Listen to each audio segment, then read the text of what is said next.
Part 1 में हम देख चुके हैं जुन सोनियन की हेल्प कर रहा था तो वो उसका हाथ पकड़ ले जाने लगती है। आगे हम देखेंगे। आई सजेस्ट आप पार्ट 2 से पहले पार्ट 1 भी देख लीजिए, जिसका लिंक आपको ऊपर आई बटन पर मिल जाएगा। अगर आपको मेरी वीडियोस अच्छी लगती है तो लाइक और शेयर करना, और हाँ, कमेंट कर जरूर बताना।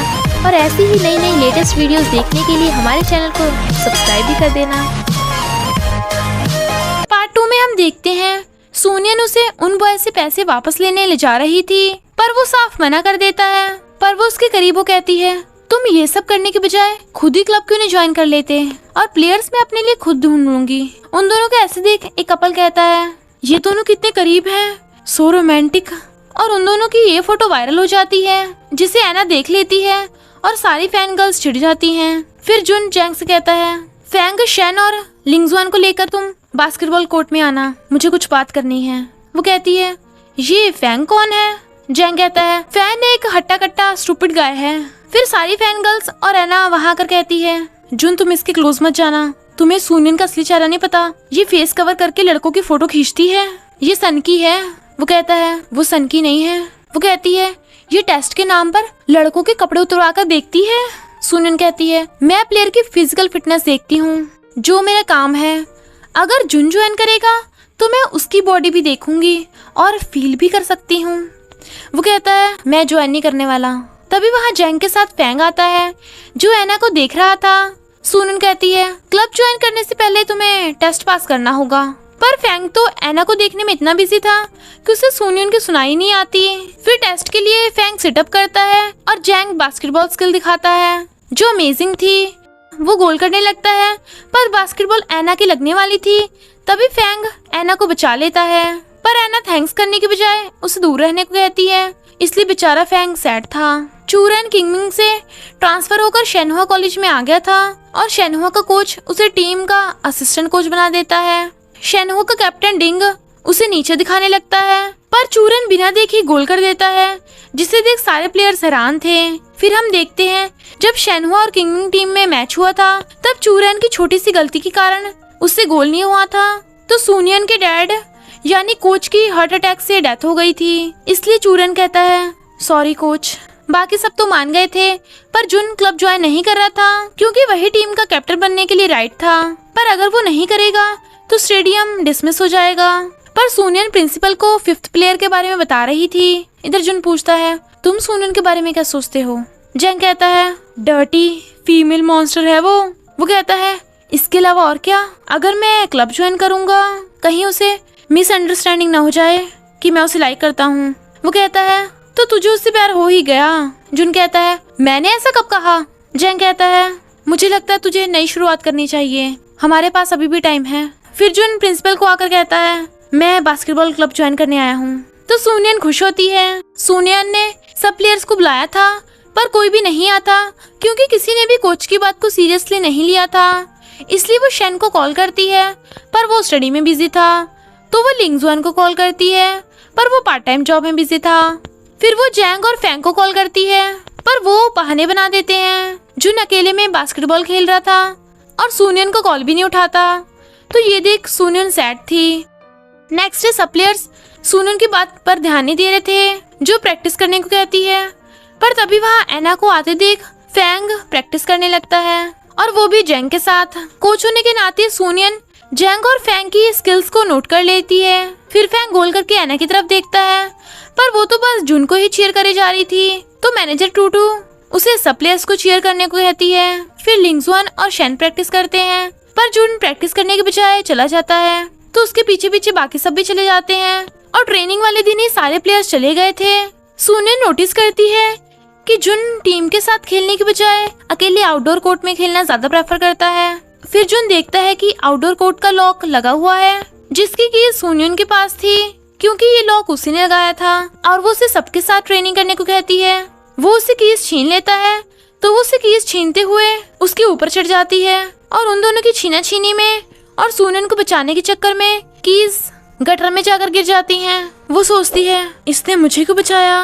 वो सोचता है, मैंने इसी को बचाया। पर कीज खो गई थी, इसलिए वो गुस्सा होता है। इसलिए सोनियन उसे लॉक तोड़ने के नुस्खे बता रही थी। तभी एक लड़का डिंग जो उनसे जानबूझकर टकरा जाता है, और खुद को शेनहुआ टीम का कैप्टन बताकर जुन को बास्केटबॉल मैच के लिए चैलेंज करता है।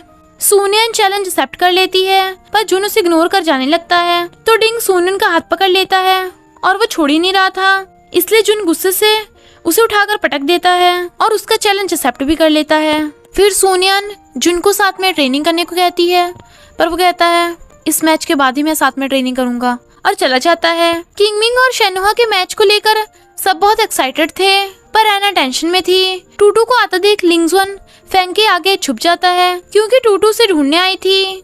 किंगमिंग और शेनहुआ टीम के मैच के बारे में सुनकर चूरन कोच को ये मैच ना करने को कहता है क्योंकि शेनहुआ टीम की अभी सही से ट्रेनिंग नहीं हुई थी, पर कोच के सामने उसकी नहीं चलती। इधर डिंग को कोई उसे मैच में हारने के बदले रिश्वत देने का मैसेज करता है तो डिंग को लगता है ये मैसेज जुन ने किया है और वो उस मैसेज को इंटरनेट पर पोस्ट कर देता है, जिससे ये रूमर्स फैल जाती हैं कि किंगमिंग टीम जीतने के लिए रिश्वत दे रही है। ये पता चलते ही जुन सुनियन को कहता है तुमने शेनहुआ टीम को रिश्वत दी है, इसमें सब प्लेयर्स की इंसल्ट है। रिश्वत से जीतने की बजाय हारना ज्यादा अच्छा है। वो कहती है ये मैंने नहीं किया। तभी लिंगजुन आकर कहता है मुझे तुम पे भरोसा है कोच, क्योंकि तुम्हारे पास तो पैसे नहीं हैं। पर जुन उसी पर इल्जाम लगाया जा रहा था तो कहती है मैं असली कल्प्रिट को ढूंढ कर रहूंगी, तब तुम्हें मुझसे माफी मांगनी होगी। तो वो हाँ करता है, पर दूर से ये सुन एना बहुत डर जाती है क्योंकि उसी ने रिश्वत वाला मैसेज किया था और वो डिंग को ये मैसेज इंटरनेट से डिलीट करने को कहती है, पर वो मना कर देता है। नेक्स्ट सीन में हम देखते हैं जुन और सुनियन को साथ में, और जुन सुनियन को किस करने वाला था। वो आंखें बंद करती है, पर ये तो उसका सपना निकला। तो जैंग उसे सपनों की दुनिया से जगाता है। जुन पूछता है क्या तुम अनस्पीकेबल लव के बारे में जानते हो? वो कहता है हाँ, मैं अपने कजन की गर्लफ्रेंड को लाइक करता हूँ पर बोल नहीं सकता। Unspeakable love. वो कहता है अरे ये नहीं, मेरा मतलब स्टार्टिंग में वो बहुत डिस्गस्टिंग लगती थी, पर अब मुझे वो बहुत अच्छी लगने लगी। जैंग कहता है तुम कोच सुनियन की बात कर रहे हो? तो वो उसे डांट देता है। इधर सुनियन सोच रही होती है कि इन 5 प्लेयर में से तो कोई रिश्वत नहीं देगा तो कौन होगा। तभी उसे मैसेज भेजने वाले की आईडी पता चल जाती है। सुनियन को देखकर जैंग कार रोक लेता है तो सुनियन जुन को उससे एडवांस में सॉरी मांगने को कहती है क्योंकि वो कल्प्रिट को पकड़ने वाली थी, पर वो उसे दूर हटाकर जैंग को कार चलाने को कहता है और चला जाता है और स्माइल भी कर रहा था। सुनियन क्लास में बैठी उसकी माफी का वेट कर रही थी और एकदम से उठ जाती है तो टीचर से माफी मांगती है, पर गलती से अपना फोरहेड ठोक डालती है। जुन की क्लास में आते ही एना डरकर चली जाती है। एना को देखकर सुनियन उससे बात करने के लिए अकेले में ले आती है। जुन उन दोनों को बातें करते सुन रहा था। वो उसे कहती है रिश्वत वाला मैसेज भेजने वाली तुम थी, तो तुमने रिश्वत देकर मुझे क्यों फंसाया? वो कहती है मैंने तुम्हें नहीं फंसाया, मैं तो बस जुन की हेल्प करना चाहती थी। हाँ मैंने गलती की है, पर मैं खुद भी विक्टिम हूँ। सुनियन कहती है तुम क्यों रो रही हो? रोना तो मुझे चाहिए। वो कहती है क्योंकि सच पता चलने के बाद जुन मुझसे नफरत करने लगेगा, प्लीज जुन को मत बताना। वो कहती है हाँ रो मत, मैं नहीं बताऊंगी। सुनियन की अच्छाई देख जुन स्माइल करता है। फिर सुनियन सबको ट्रेनिंग करवाती है, पर सब बहुत बेकार परफॉर्म कर रहे थे तो वो खुद को गुस्सा होने पर कंट्रोल कर रही थी और फिर सबके लिए बॉटल्स का बॉक्स उठाकर लेकर आ रही थी, पर जुन आकर उससे अपनी वाटर बॉटल ले लेता है। वो सोचती है ये अचानक से क्यों आ गया, क्या ये मुझसे रिश्वत देने वाले का नाम नहीं पूछेगा?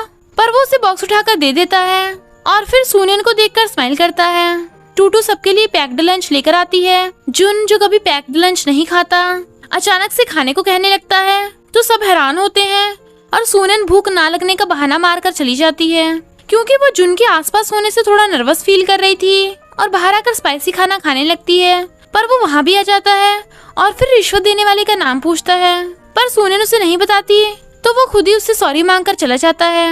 नेक्स्ट सीन में टूटू लव बुक पढ़ रही थी जिसमें लिखे स्टेप्स से पता चलता है कि बॉय गर्ल को लव करता है या नहीं करता।